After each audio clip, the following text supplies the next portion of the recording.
Um, so anyway, that's kind of the basics of cages. If you're going to build your own cage, if you're going to put it inside, the first thing you need to look at is probably dropping pans. Find out what kind of pan you can get to put underneath it to catch all the droppings and build your hutch to that size, if that makes sense. Because otherwise you build a hutch and then you're like, you can't find pans that fit it and you're out of luck. The other thing I would say about building hutches, let's see, I lost my train of thought. Where was I going with that?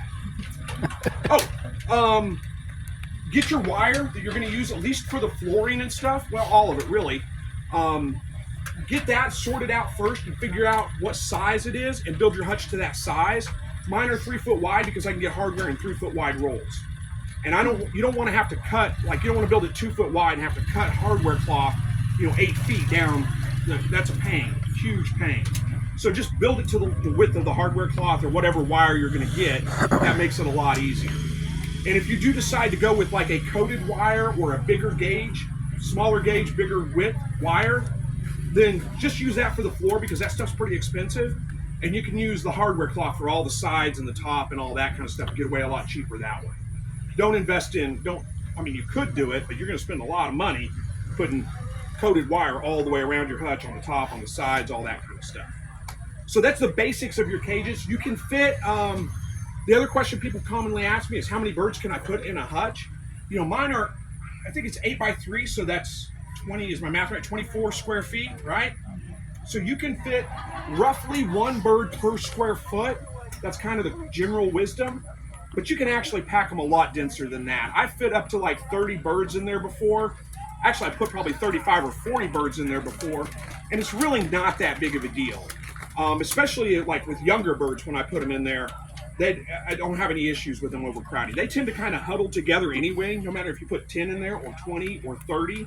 They just all huddle together. So it's really not that overly crowded. I don't think I would keep 40 in there. That's just like temporary, for maybe a month, before I process some birds or something like that. But it's not that big of a deal. 40 birds in there, it holds fine. But typically I'm usually holding somewhere around 25, maybe 30 birds in there. That's a pretty comfortable amount permanently, all the time. I would say also it's good to have more than one cage. Your other cage doesn't necessarily, if you don't plan on having multiple flocks or anything like that, you don't necessarily have to have another full hutch, but it's good to have a cage for like a hospital or a holding pen for whatever reason. If you need to move birds out of one hutch and hold them somewhere temporarily, you need to have that kind of ready to go.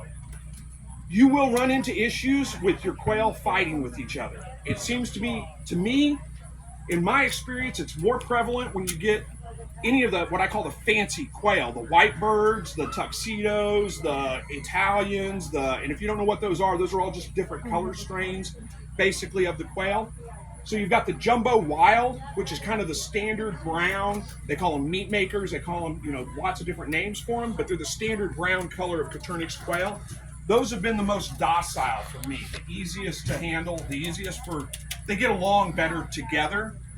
When I had white birds, they were the most vicious. They would pick on every bird in there. They would peck their eyes out. And if you do have a bird that gets its eye pecked out, most of the time, the best thing to do is just leave it in there and hope it makes it, because a lot of the time they'll overcome those injuries. If you take it out to put it in another area to let it heal, and then you try to add it back in, it becomes a new bird. And no matter what kind, if you got jumbo wilds, anything, they are territorial. And if you add new birds to the flock, adult birds, they will get vicious and just attack that new bird as they come in. So if you try to move an injured bird out of a hutch, put it in a new hut, on the side, let it heal up, and then try to add it back in, it just gets beat up all over again. Whereas most of the time, if they get, they may lose an eye, they may get pecked up pretty bad, they'll usually recover from that, and they'll usually, it's like they've established a pecking order at that point, kind of, and they tend to kind of leave those birds alone, usually. Not always, sometimes you lose a bird, but most of the time you have better luck getting them to heal and integrate back into the flock that way. The other thing I do is if I find a bird, like if I get birds that are getting attacked, it's usually a hen that's doing it, honestly, not the roosters. The hens tend to be more aggressive. If I find a hen that's aggressive and going after the other birds and pecking them, and I can see that happening, then I eat her. She goes in the freezer because I don't put up with aggression. I don't want to breed that into my flock. I don't want to deal with it. I eat them. That doesn't happen very often, honestly, with my jumbos. One more point about that too is when you're hatching out your eggs, trying to combine younger birds with your older birds, you're going to have terrible luck trying to put older birds in with older birds. Like you got 8-week-old birds in one hutch, 8-week-old birds in another hutch. You try to combine them in one hutch, you're going to get a lot of aggression, a lot of fighting as they try to establish that pecking order, defend their territory, all those kinds of things. But I've had incredibly good luck adding 2-week, 3-week-old birds in with my existing flock, and they just tend to grow right up with the flock, no problems. Occasionally when they hit sexual maturity, 6 to 8 weeks, I'll get one that gets picked on a little bit, but it's usually not a big issue. Whereas if you take adult birds that are already sexually mature, especially during summer, during the breeding season, and you throw them in there, they're going to get the tar beat out of them. So, I mean, that's kind of just a quick rundown of kind of the basics of getting your quail set up, just to plan on those things. You don't want to, those are the things I think that always surprise people, is that you hatch out some birds, you keep them in the brooder box, and you don't need to keep them in the brooder box for long periods of time. 2 weeks roughly, once they're feathered out, start weaning them off the heat. It takes them about roughly 10 days or so to get feathered out. Start weaning them off the heat, and when you got them down to where they're acclimated to the outdoor temperatures or close to it, throw them in your outdoor hutch. And just throw them in with your existing birds. Unless you plan on just growing them out separately, you can do that. But if you want to eventually do it, get them in there before they're 4 weeks old or younger. And you'll have much better luck getting them to integrate with the flock and become part of the flock. All right, you had a question real quick? Yes. You said that if there's an injured bird, not to remove them and bring them back in. What if you keep them in the same hutch but with a division where they can still see each other? That's not a terrible idea. You could try that. I've never honestly tried that because I tend to be like survival of the fittest, go. Hope you make it, buddy. That kind of thing. And I very seldom ever lose a bird. I've lost 1 or 2 here or there. Most of the time when I lose a bird, it's more like the situation where it's like there's no visible injuries whatsoever. The bird just dies.